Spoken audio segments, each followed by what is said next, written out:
So, Amarillo, Texas. I'm the one that they have on Crime Stoppers, 2022 of January. I'm Roy Tunis. Okay.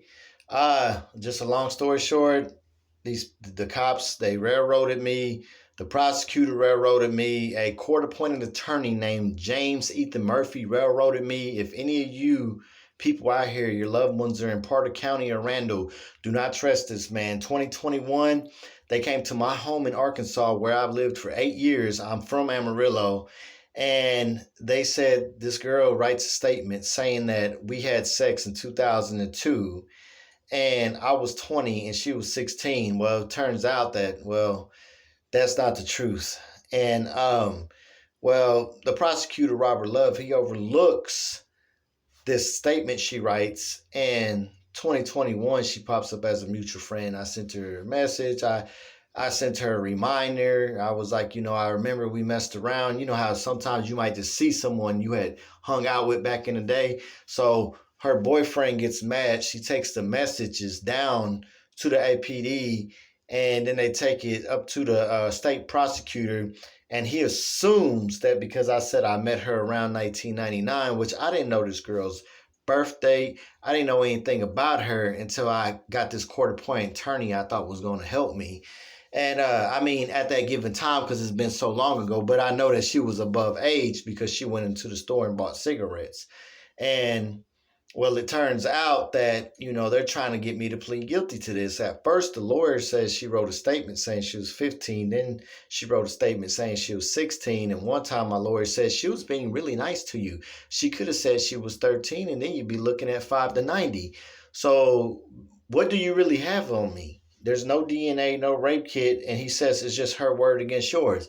So I have to plead guilty under distrust because I'm 40 and I don't have time to sit in jail over something they said happened 20 years ago when I was a young man.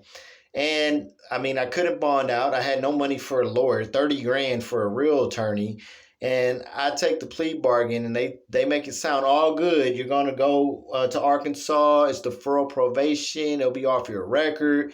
And I'm like, I've done probation. I got a son that's about to be born. My son needs me now. I can't be in his life anymore because of this, and he has illnesses.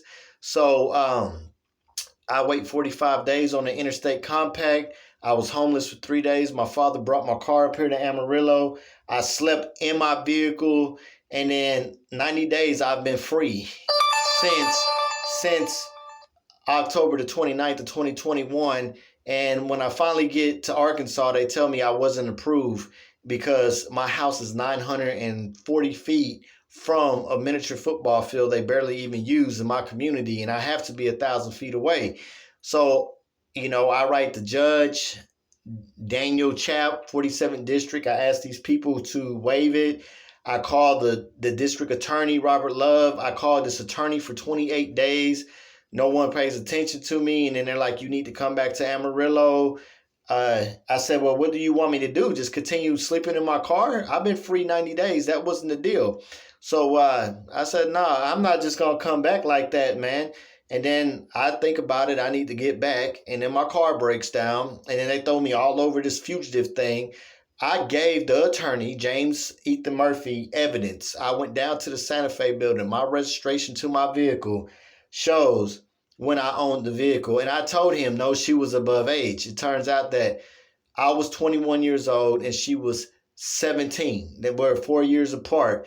My expiration date on my registration was 8/2003, and she was born 1986, like the attorney told me. So that made her 17. She was about 4 months from being 18, and they let her buy cigarettes that night. So pretty much the prosecutor assumes that what she said is true. And I gave him my registration to my vehicle, James Ethan Murphy, court-appointed attorney, proving that I was 21 years old and she was 17. And you do the math, that's what it came out to. And they call her a child. And I have no prior charges of sex offenses on my record. I'm 40 years old. I just turned 40 when I got out of jail, 2021 in November. And I have no priors on me like that. I'm not a sex offender. And most people who commit offenses like this, they continue to do it. I lived in Amarillo for 26 years. And it's ridiculous how a woman can ruin your life. And her name's Nikki Sneen, Sneed. I was supposed to keep my mouth closed when I got out on probation. I wasn't supposed to have any internet or anything like that. And since they railroaded me and then they screwed me over on the end of the plea bargain deal, and what was the point of taking probation? If I can't be at home, what was the point of me signing an interstate compact? Amarillo, Texas prosecutor Robert Love knew I lived in Arkansas. He's the one who sent the army to come and get me, army of police, coming to my house and everything. Why would I sign a plea bargain to sleep in my car in Amarillo?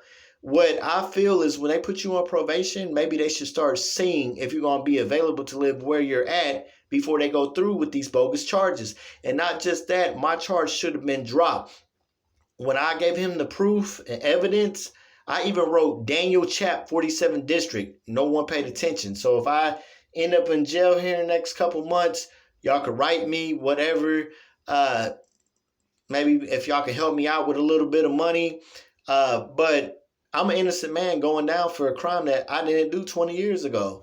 They bamboozled me. They lied to me. They didn't just lie to me about the plea bargain, me being able to go home, but they also sat there and the lawyer refused. The judge gave me 30 days to go back on my plea bargain. And when I came up with evidence, the attorney texted me and said, stop coming to my office. I even went down to Parker County Jail and went to Open Records, that new building across from there.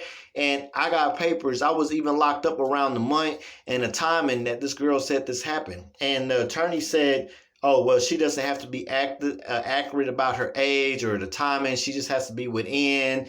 Well, what about me? I gave this man 100% proof. My registration sets me free. I was 21 years old. She was 17. And the man railroaded me, James Ethan Murphy. That's what's going on. If y'all want to know, this is who I am. This is the real story. So what you see, I'm 40, probation violation. The police want to put people out there. They don't want to tell you the facts. Well, what I just told you is facts. And the chick's brother's name's Blaine Sneen. B as in boy, Lane, Sneed. And, she set her own brother up. And then her boyfriend, Brent Stelly, he has some kind of pedophile stuff going on with him. He likes big dildos. And I feel like they did this to throw me in their little group.